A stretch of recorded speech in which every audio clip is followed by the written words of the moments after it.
Wala, ikat mo muna.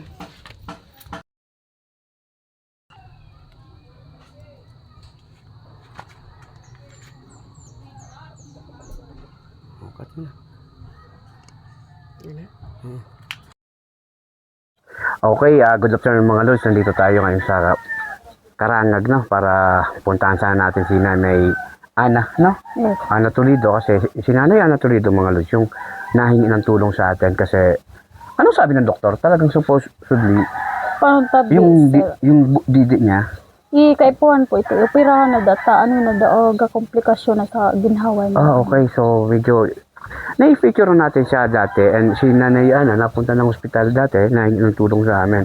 Natulungan na natin dati. Ngayon, nung nakaraang araw, nakita ko, nag-post na naman na kailangan talaga ng tulong. Ano? So, pinuntahan natin dahil kay Boss Anthony Romero from Kumagaykay na nasa Manila ngayon, nagpadala siya mga lods ng 1K cash plus 1K worth ng grocery, no? Pinadala na dito kay Nanay Ana. Kaso wala pala dito kasi nasa Hospital. ABMC, no? Naka-admit. Eto si Ronilyn, yung manugang niya, no? So, kwento mo, Ronilyn, anong sabi? Anong sabi daw yung kay Nanay? Sabi daw kay po na po ito ma-operahan, komplikasyon po sa mata niya. Sa buong ginawa niya po, cancer daw po. Ang problema, yung Yung imo po.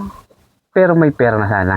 Gagad po kayo ng tuwang. Pero may mga nagtaon na sana kota. May nagbigay na sana. Anong nangyari? Di man sinda inokihanta. So, tugang niyang, aki niyang bunso po, naghagad na panong tuwang Tapos, Kaya hindi na nakakuha.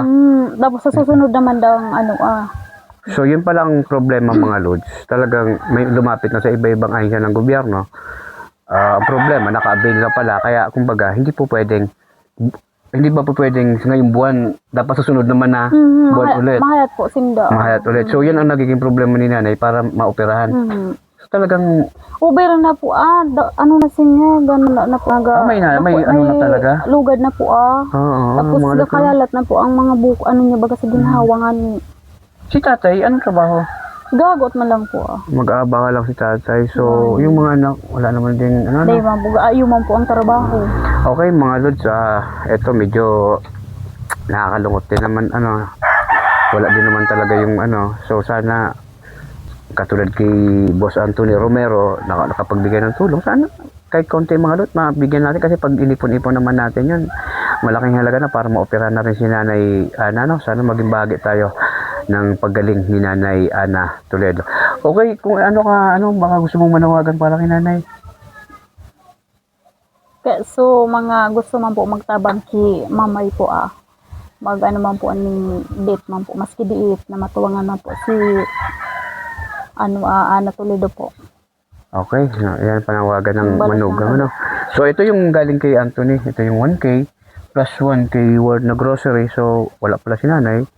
Ikaw nang bahala, Yes po. Okay. Taga-maintenance po siya pang po sa didi niyo yung antibiotic para Ayun talaga. duso niya po, Ayun talaga.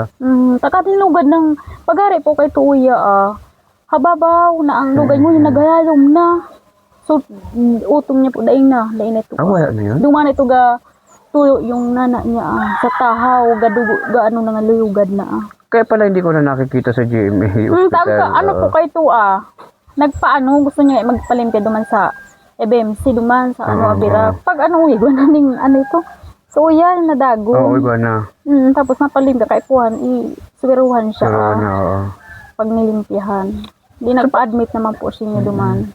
Paano yung kabuhayan nila pag si tatay di So, agong ko po, gatuwang po duman. man. I-adjust yung sa muya, tapos yung duman po sa ama. Di man yung Okay, nakakaawa naman, Nanay Ana Toledo. Yung pinakilala ko sa inyo dati noon na Ana Pakita daw, And sana matulungan natin mga lods para sa gamutan. Sayang, baka mag-schedule ako ng punta natin doon sa hospital para madalaw natin si Nanay Ana, nang makita ko yung kanyang kalagayan.